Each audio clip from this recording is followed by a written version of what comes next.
할렐루야. 하나님은 살아계십니다. 살아계신 우리 아버지 하나님의 회복의 은혜를 늘 경험하시기를 주님의 이름으로 축복합니다. 우리는 대구 서남 교회입니다.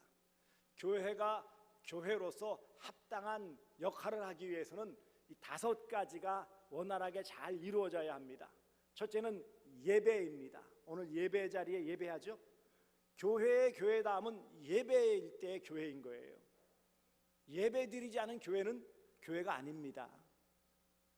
두 번째는 교육입니다. 양육, 어린 신자들을 잘 믿음으로 키우는 것. 그래서 우리 주일학교가 있는 거예요.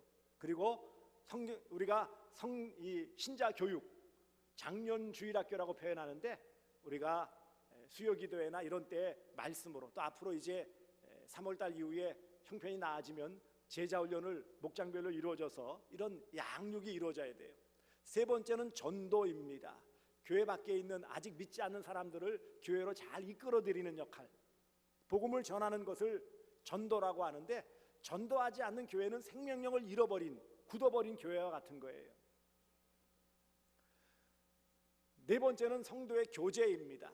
함께 모여서 전도회별로, 목장별로, 기관별로 이렇게 함께해서 교제하며 성도가 하나님의 은혜 안에서 서로 나누고 섬기는 교제가 필요합니다. 하나님이 원하시는 바예요. 교회 모이는데 예배만 모이고 싹 흩어지더라, 그건 부족한 교회입니다. 온전한 교회가 아니에요. 성도 간에 교제가 있어야 돼요. 네 번째로는 봉사입니다. 섬김. 교회 안에 연약한 성도들, 그리고 또 여러 가지 주어진 직분들을 가지고 섬기는 것을 봉사라고 하지요. 교사로서, 찬양대원으로서, 또 주차봉사로서, 안내로서, 여러 또 직분으로 장로로, 안수집사로, 권사로 이렇게 섬기는 봉사예요. 그리고 교회 밖에도 우리가 손길을 펼쳐서 어려운 이 지역의 이웃들을 위해서 손을 펼쳐야 합니다. 그것도 봉사예요. 물질로 나누는 것도 일종의 봉사예요. 건강한 교회는 이와 같이 교회 안과 밖에 잘 두루두루 살펴서 어려운 이웃들, 그늘 아래 있는 그런 지체들을 돕고 격려하는 역할을 잘 감당해야 돼요. 이런 예배와 교제와 전도와 그 다음 교육과 양육, 이 봉사, 이런 5가지가 잘 원활하게 이루어져야 건강한 교회라, 그렇게 표현하는 거예요. 그런데 안타깝게도 2020년도 2월달 이후에는 이런 모습, 소위 코로나19 팬데믹이라고 표현하죠.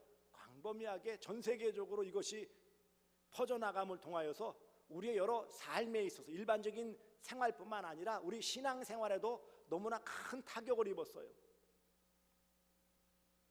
정부의 금지로 말미암아 전체가 다 모이는 예배를 드리지 못했어요. 온라인으로 예배를 드리고, 그리고 겨우 예배를 오전 예배만 드리고 다른 모임도, 식사도 할 수 없었고, 모임도 할 수 없었고, 찬양대 활동도 할 수 없었고, 이런 안타까움들이 있었어요. 이런 코로나19 팬데믹으로 말미암아 가장 타격을 받은 부분은 예배입니다. 여러분, 예배는 우리 신앙생활의 중심이에요. 핵심입니다. 그리스도인 우리 모든 성도들의 삶의 목적이에요. 우리 삶의 목적이 하나님께 영광 돌리는 것이라면 그 영광 돌림의 출발점은 거룩한 주일, 모든 날의 첫째 날인 주일날 하나님께 예배함으로 시작되어지는 거예요. 그 예배가 흐트러지면 남은 영광 돌림의 첫 단추를 잘못 깨었기 때문에 더 이상 무엇을 해도 진정한 영광 돌림이 될 수 없어요.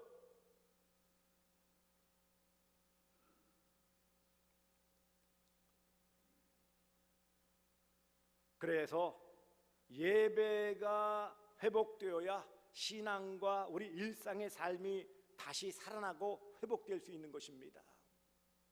예배 회복이 모든 것의 출발점이에요. 하지만 2022년도 지난해 4월 달에 사회적 거리두기는 해제되었어요. 이제 교회 안에서 모여서 함께 자리에 앉아서 예배 드리는 것에 제한이 없어요. 심지어 조심은 하겠지만 식사하거나 모든 모임에 이제 제한이 없어요. 실제적으로 코로나19 이전과 동일한 상황이 되었지만 현실은 그렇지 못해요. 물론 조심해야죠. 여전히 아직도 몇만, 5만, 6만, 7만, 8만 이렇게 또 대구에서만 3천 명 안팎으로 계속 확진자가 나오는 어려움이 있습니다만은 자라보고 놀란 가슴 소뚜껑 보고 놀란다고 질에 움츠려 들어가지고 많은 부분에 특별히 예배 회복에 어려움이 있습니다. 오늘 제가 봉독한 이사야 27장 13절 말씀, 이것은 구약의 복음서를 기록했다고 하는 이 이사야서를 기록한 이사야 선지자가 하나님의 말씀을 받은 것입니다. 한마디로 표현하면 이제 하나님께 제대로 제사 곧 예배를 드리는데 실패한 유다 백성들은 망하게 될 것이다. 어디에? 바벨론에 의해서. 하지만 때가 되어지면 하나님께서 다시 회복시켜 주실 것이다. 그것이 그날의 말이, 그날에 포로에서 돌아오는 그날에 회복되어지는 그날에 어떻게 되리라고요? 예루살렘 성산에서 여호와께 예배하리라. 예배에 실패함으로 말미암아 여호와 신앙을 무너뜨리고 그로 말미암아 하나님의 진노하심 심판 아래 놓여 있고 그로 말미암아서 이제 바벨론에 멸망하게 될, 앞으로 멸망하게 될 이스라엘 백성들을 향해서 하나님께서 주시는 말씀은 무엇이에요? 회복될 것이다. 그날에 예루살렘 성산 하나님이 정하신 곳에서 함께 모여 하나님께 예배드리는 회복의 은혜를 경험하게 될 것이다 라는 예언의 말씀, 약속의 말씀이에요. 근데 문제는 지금 현실적으로 이스라엘 백성들은 겉으로는 예배드리는 척하지만 실제적인 예배가 이루어지지 않았어요. 합당한 제물을 드리지도 않았고 거룩한 안식일에 함께 모여서 하나님을 높이지도 않았고요. 그 마음이 하나님께로 향하지도 않았고요. 주변 나라 바알과 아세라를 섬기는데 더 열심을 내었어요. 한마디로 표현하면 오늘 신약 시대적인 표현으로 말하면 예배의 실패자들이었어요. 예배의 실패자는 결국 하나님의 진노를 면할 길이 없어요. 그럼에도 긍휼이 풍성하신 하나님께서 예배를 회복시켜 주실 것이다. 하나님과의 관계가 회복되어지고 포로에서 돌아올 것이고 일상이 회복될 것이고 가장 중요한 예배가 회복될 것이다 라는 말씀이에요. 주의 은혜로 회복되어지는 교회, 주의 은혜로 회복되는 교회는 어떤 교회여야 됩니까? 가장 먼저 최우선순위로 예배가 회복되어야 되는 거예요. 하나님께서도 하나님의 뜻을 어그러뜨리고 우상숭배한 그 백성들에게 예배가 회복되리라 라는 첫 번째 말씀을 주시는 거예요. 문제는 이처럼 예배가 바르게 회복되어지는 일이 쉽지 않다라는 거예요. 말씀드렸잖아요. 이제 다 풀렸어요. 소위 코로나 엔데믹, 그래서 코로나는 일종의 독감과 같이 취급되어졌어요. 그래요, 안 그래요? 치료제가 개발되어졌어요. 우리 가운데서는 한 번 정도 걸린 분들이 많고요. 심지어 2번 걸린 분도 계세요. 파악은 못했지만 3번째 걸린 젊은 친구들도 있다고 그러더라고요. 그만큼 이제는 일상이에요. 문제는 우리의 심령은 여전히 움츠러들어서 예배 자리에 나와 하나님께 마음껏 예배하는 그 중심이 온전히 회복되지 못했다는 거예요. 예배를 드리는데 어려움이 많습니다. 예배의 자리에 잘 모이지를 않아요. 소위 가난한 교인이 되어서 교회 안 나오고 다른 거로 대체해버리는, 소위 온라인 예배, 화상 예배로 대체해버리는 이런 어려움이 있어요.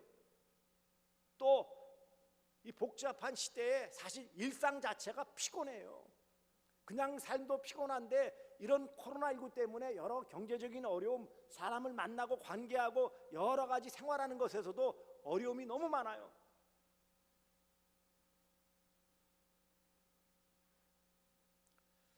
한편으로 이런 예배의 제한 때문에 슬며시 차지하는 것이 뭔지 아십니까?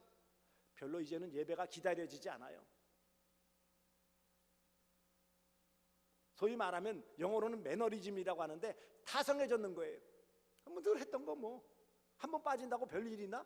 그래서 사실 열심히 있는 분들도 예배 빠지면 죽는 줄 알았어요. 끝장나는 줄 알았어요. 근데 한 번 안 나와보고 그냥 온라인으로 예배 보는데, 예배를 드리는데 뭐 아무 문제가 없어. 아우 편안하네. 앉아있다가 1시간 있고 금방 저가니까 집안에서 편안하네. 편안함이 몸에 배게 되었어요. 굳이 뭐 차 타고 걸어서 교회 가지 않아도 뭐 앉아서 예배 드릴 수 있네. 예배 드리는데 뭐 이렇게 핑계거리가 생기게 되었습니다. 그리고 한편으로는 예배가 부담스러워졌죠. 혹시라도 내가 교회 안에서 그렇지 않아도 뭐 자꾸 옮긴다고 하고 사회적으로 코로나19의 진원지가 교회인 것처럼 자꾸 손가락질하는데 내가 가서 앉아야 되나 말아야 되나. 은근히 직장이나 이런 모임에서 교회 나가서 예배 드린다 그러면 은근히 이상한 눈초리로 바라보는데 부담이 되어지는 거예요. 예배가 부담스러워져요. 출석 자체가 부담스러우니 기도하는 것이나 또 봉사하는 것이나 헌금하는 것이나 사람과 함께 교제하는 이 부분도 부담스러울 수밖에 없어요. 소위 온라인 예배, 비대면 예배가 자리 잡고 많은 교인들이 선호하게 되었습니다.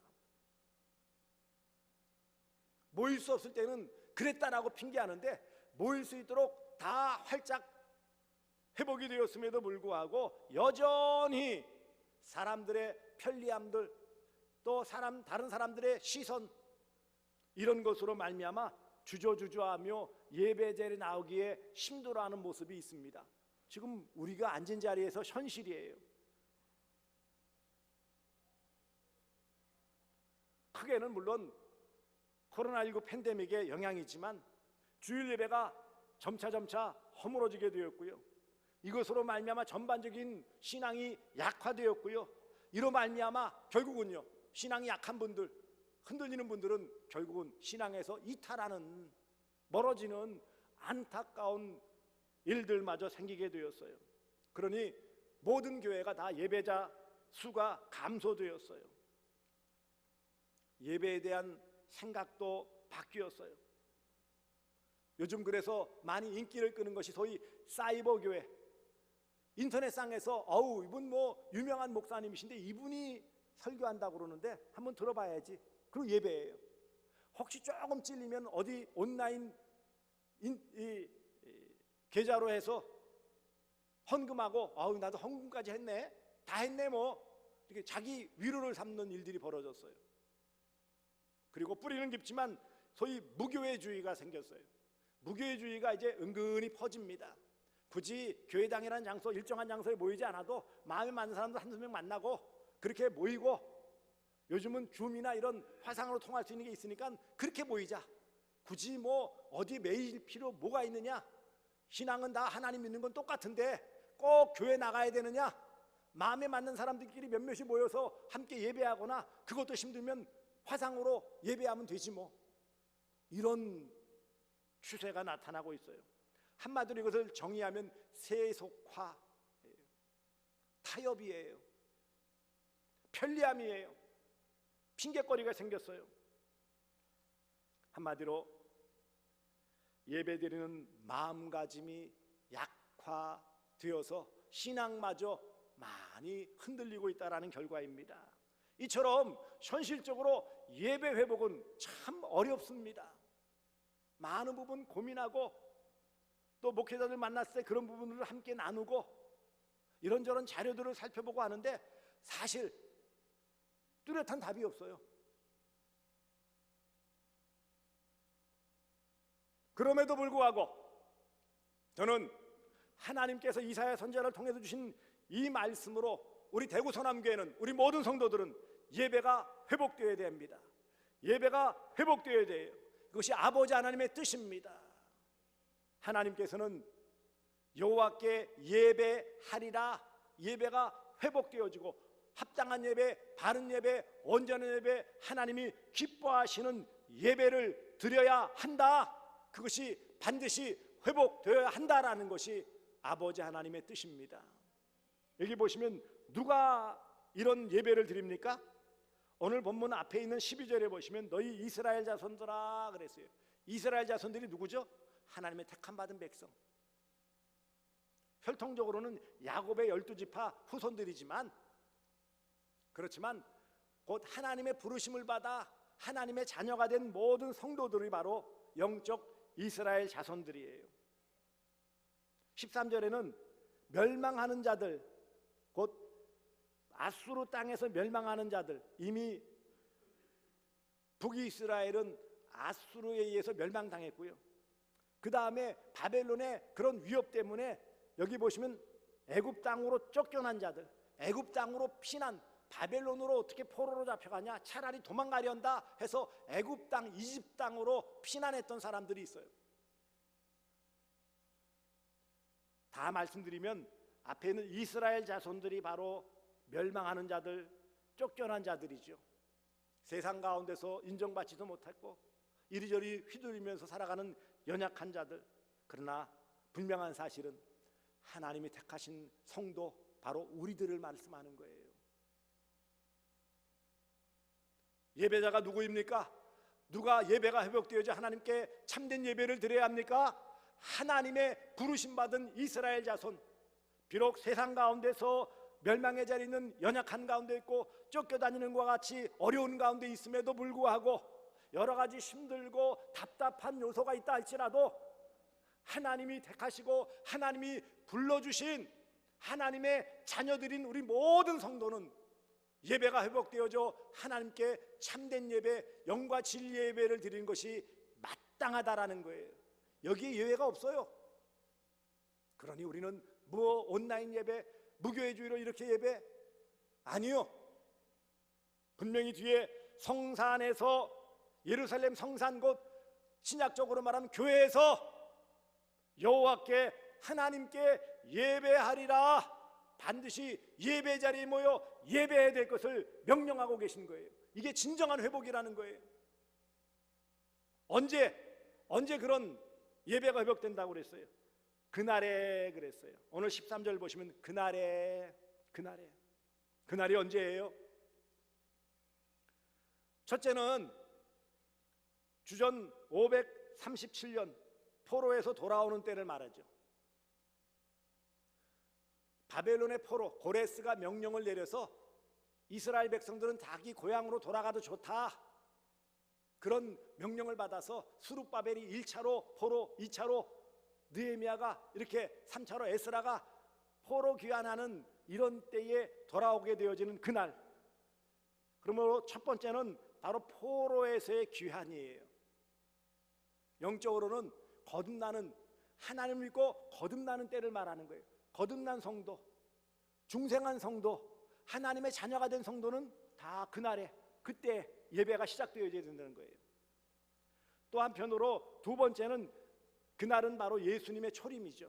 예수님, 하나님께서 약속하신 대로 예수님이 이 땅에 오심으로 진정한 예배가 회복되어진다는 거예요. 그리고 마지막에는 예수님의 재림, 다시 오실 때 이 예배는 완전히 온전히 회복되어질 것을 말씀하고 있습니다. 우리는 그러므로 초림과 재림 사이에 있는 이 말세를 살고 있기 때문에 이 초림과 재림 사이에 우리가 심써야 되는 것이 무엇이라고요? 예배예요. 어디서 예배를 드린다고 그랬어요? 어디서? 오늘 본문에 보시면 예루살렘 성산에서, 쫓겨난 돌아와서 예루살렘 성산에서 그랬어요. 예루살렘 성산은 구약에서의 관용적인 표현으로서 성전을 말하는 거예요. 예루살렘 성전에서. 구약시대 제사는 예루살렘 성전에서 대제사장이 중심이 되어져 하나님께 드렸어요. 하지만 신약은 어디서 예배합니까? 교회에서. 장소적으로 말하면 교회당에서, 예배당에서. 그러므로 우리 예배 회복을 위해서는 반드시 어디서 모여야 된다고요? 예루살렘 성산이라고 지정해 주신 교회당에서 예배해야 그 예배가 참된 예배예요.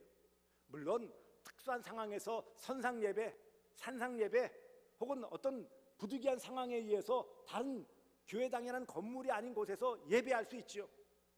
하지만 일반적인 성도는, 교회에 속한 성도는요, 정해져 놓은 이 예루살렘 성산인 교회당에서 예배드리는 것이 합당한 예배다, 이런 예배가 회복되어야 한다라는 것을 말씀하고 있습니다. 그러니 부득이한 어떤 상황이 아닌 일반적인 상황에서 교회당에 나와 예배할 수 있음에도 불구하고 예배하지 않는 것은 하나님이 원하시는 예배 회복을 거부하는 거예요. 바른 예배가 아니에요. 이제는 핑계 댈 수 없어요.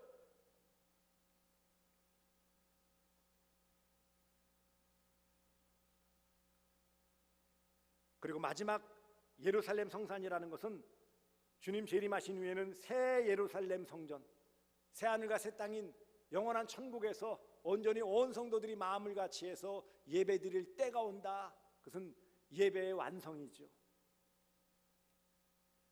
무엇을 드린다고 그랬어요? 여호와께 예배하리라. 예배의 대상은 하나님이에요. 다른 사람이 아닙니다. 당시에 섬겼던 바알이나 아사랴가 아니에요. 세상에 누가 따르는 그런 존재가 아니에요. 눈에 보이는 어떤 것이 아닙니다. 사람들이 따른다고 대상이 아니에요. 유일하신 하나님, 만군의 여호와 하나님만 섬기고 믿고 예배하는 것이에요. 그래서 무엇을 한다고요? 예배를 하는 거예요. 1차적으로 포로 귀환 후에 귀환한 그들이 스룹바벨 성전이라는, 좀 솔로몬 성전에 비해서는 조금 초라한 모습이지만 그래도 성전을 재건하여서 거기에서 예배를 드렸어요. 그것이 이루어졌어요. 2차적으로는 신약시대 교회에서 성도들이 그리스도 예수를 통해서 하나님의 자녀가 되어서 함께 모이는, 하나님께 예배하게 되어진다고 하는데 오늘 이것이 성취되었어요. 예수 그리스도를 믿는 성도들이 함께 모여서 지역교회, 영어로는 로컬 처치라고 하는데 지역교회로 함께 이렇게 모이는 거예요. 마지막 궁극적으로는 예수 그리스도의 재림 이후에 세상에 흩어진 모든 성도들이 새 하늘과 새 땅, 새 예루살렘에서 하나님의 보좌에 앉으신 그것을 바라보며 감격하여 드리게 될 예배를 말씀하는 거예요. 그것은 앞으로 이루어질 것입니다. 어떻게 예배를 드리는 것이 예배 회복의 진정한 모습일까요? 여기 보시면은 나팔을 불리니 그랬어요. 그날에 큰 나팔을 불리니.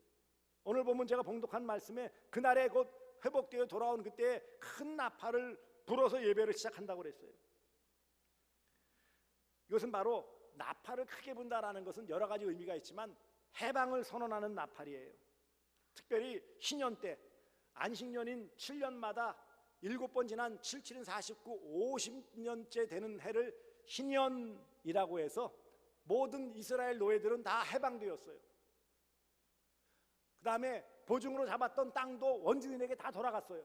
한마디로 해방과 회복을 의미하는 것이 신년의 나팔이에요. 신년이 되어지면 대제사장이 통해서 나팔을 불므로 모든 빚진 자들, 모든 또 땅을 빼앗긴 자들은 다 원래의 자리로 돌아와서 자유롭게 되어지고 자기의 소유가 회복되어지는 것이 바로 신년인데 신년의 나팔이에요.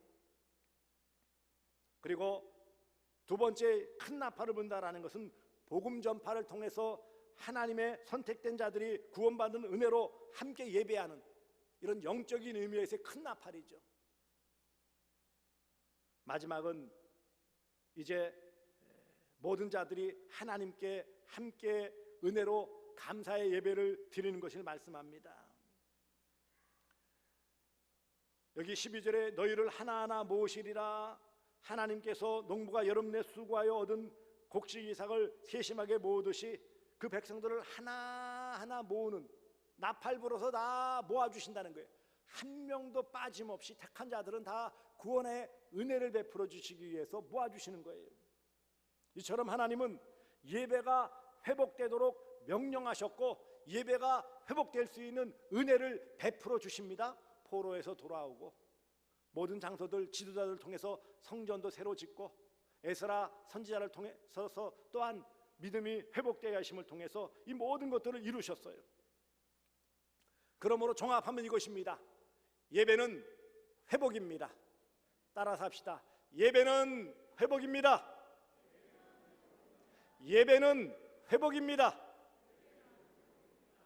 예배가 회복돼야 인생이 회복되어져요. 예배의 회복은 하나님의 뜻이요 하나님의 은혜이기 때문에, 하나님의 선물이기 때문에 예배 회복을 통해 삶의 회복이 나타나고 예배 회복을 통해 신앙 회복이 나타납니다. 예배의 성공자가 인생의 성공자예요. 저는 그를 확실히 굳게 믿기 때문에 시시때때로 예배의 성공자가 인생의 성공자다라고 말하는 거예요. 예배를 바르게 드렸는데 인생이 실패했다? 누가 그래요? 와보시라고 그래요.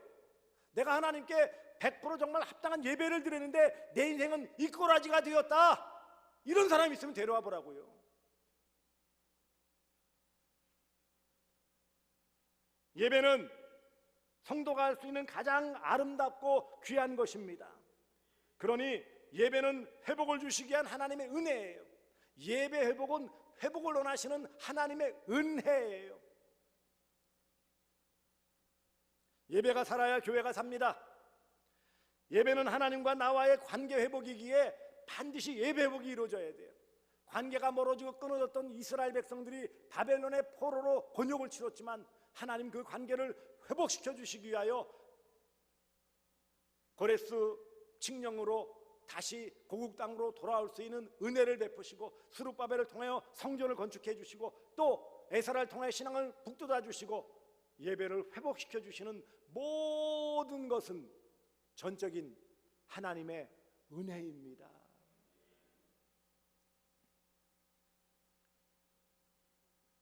예배 회복이 구원에 대한 감격의 회복이에요. 누가 예배 잘 드릴 수 있을까요? 구원의 감격이 있는 사람은 예배에 집중할 수밖에 없어요. 하나님의 은혜로 나를 구원해 주시다는 이 놀라운 감격이 내 안에서 끓는 한은 예배를 안 드릴 수 없어요. 결국 예배가 멀어진다는 것은 뭐예요? 구원의 감격이 식었다는 거예요. 더 나아가서는 구원의 확신마저 흔들린다는 거예요. 핑계대지 마세요. 그건 분명한 사실이고 성경의 가르침이에요.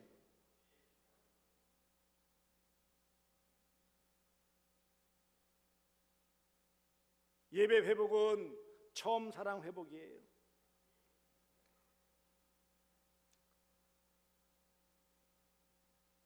그러면 어떻게 예배를 회복해 하나님이 기뻐하시는 예배가 될까요? 예배를 잘 준비해야 돼요. 간단하게 말씀드릴게요.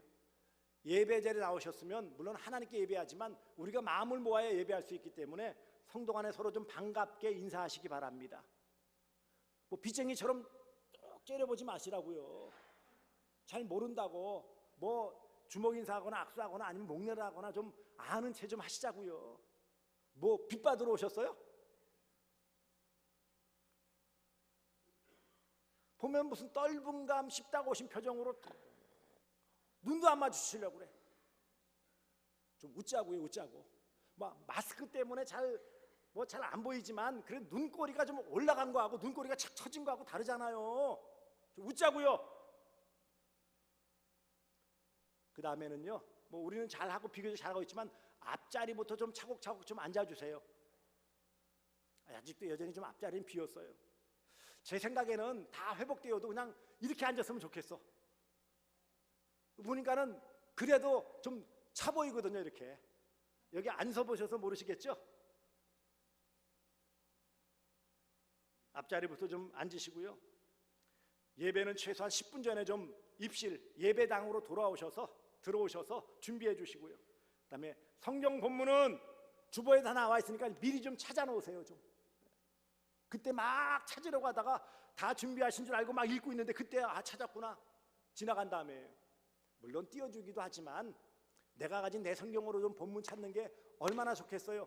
집에 돌아가서라도 목사님 이 말 본문하셨지, 다시 한번 보고 되새김질할 수 있잖아요.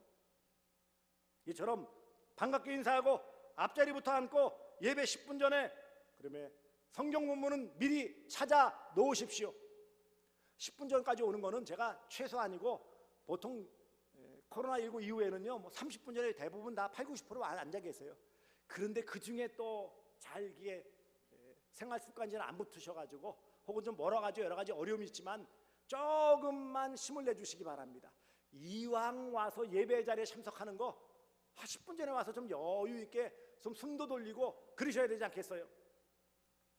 그 다음에 예배를 바르게 드리는 회복된 예배의 자세 첫 번째는 진심으로 찬양하십시오. 건성건성 찬양하면 안 됩니다. 가사에는 다 신앙의 고백이 담겨져 있고 하나님을 높이는 경배와 찬양이잖아요.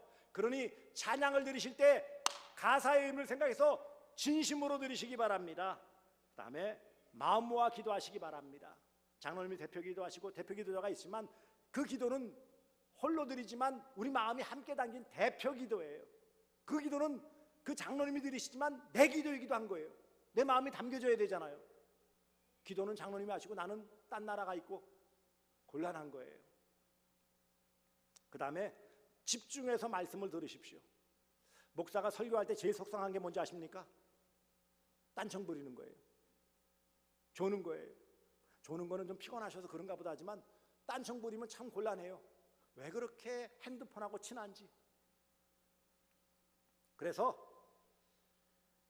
집중해서 말씀을 잘 들으시기 바랍니다. 제 설교요 30분 안 넘어가요. 그러니까 좀 집중해 들으세요. 일주일에 한 번 세게 들어야 되지 않겠어요? 그래야 머리 남잖아요. 그래야 그 힘으로라도 살아가죠. 그 다음에 성에 있는 헌금 미리미리 준비하시라는 거예요. 많이 드리라 그게 아닙니다. 내 믿음의 분량대로 형편대로 드리되 성의 있게 미리미리 준비해서 드리자는 거예요. 그래야 예배가 회복되어져요. 그 다음에 예배를 방해하는 요소를 미리 없애야 되는데 토요일 좀 일찍 주무세요. 근데 보면은 토요일날 저녁에 재밌는 것들을 많이 하는 것 같아요. 보니까 거의 꿀을 발라놨어 그냥 아주.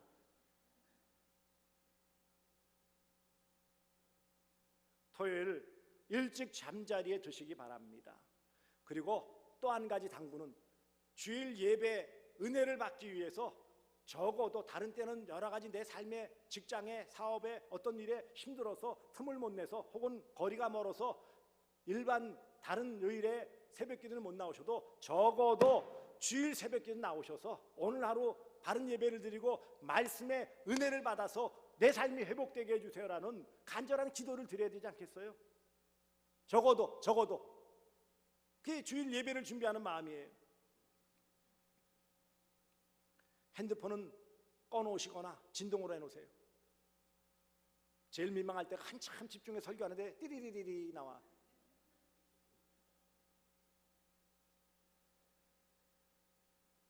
그리고 축도까지 다 그 강복선언 마칠 때까지 자리에 앉으셔서 그러다가 마치고 그때 돌아가시기 바랍니다. 왜냐하면 강복선언 하나님께서 대리자인 목사에게 복을 선언하는 거예요. 복 받아가야 되지 않겠어요? 제가 드리는 게 아니라 하나님이 주시는 거예요. 그래서 주일에 빠지지 않고 가능하면 가족이 함께 예배를 드리시고 또 목장 식구들이 함께해서 격려가 되었으면 좋겠습니다. 이처럼 예배할 때에 정말 하나님은 우리의 모든 삶의 회복을 베풀어 주십니다. 시편 51편 12절에 주의 구원의 즐거움을 내게 회복시켜 주시고 자원하는 심령을 주사 나를 붙드소서. 구원의 즐거움은 예배를 통해서 나타나는 거예요. 예배를 안 드리는데 어떻게 구원의 즐거움, 구원의 감격, 처음 사랑이 회복될 수 있겠어요? 마지막 제가 당부합니다. 예배가 회복된 사마리아 수가성 여인이 예수님과 대화하며 예수님 만나고 구세주를 만나서 대화하는 가운데 예수님이 그 여인에게 이렇게 말씀하십니다. 아버지께 참되게 예배하는 자들은 영과 진리로 예배할 때가 오나니 곧 이때라. 아버지께서는 자기에게 이렇게 예배하는 자들을 찾으시느니라. 하나님은 영이시니 예배하는 자가 영과 진리로 예배할지니라. 몇 가지로 해석할 수 있죠. 성령과 진리의 말씀으로 하는 것도 있지만 한편으로는요, 우리가 진정으로 최선을 다하여서 정성스럽게 예배드리라는 의미도 함께 포함되어져 있어요. 예배 회복, 하나님의 뜻이요, 하나님의 은혜요, 하나님의 선물이에요. 예배 회복이 이루어지면 삶의 회복이 나타나고 내가 살고 우리 가정이 살고 우리 교회가 살고 이 나라 이 민족이 살아나게 되어집니다. 예배 회복은 억눌림에서의 해방이라고 그랬어요. 죄에서의 해방이에요. 내 영혼이 사는 것이고요, 우리 가정교회가 살아난다고 그랬어요. 구원의 감격이 새로워지는 거예요. 교회가 살아야 합니다. 교회가 살려면 예배가 살아야 합니다.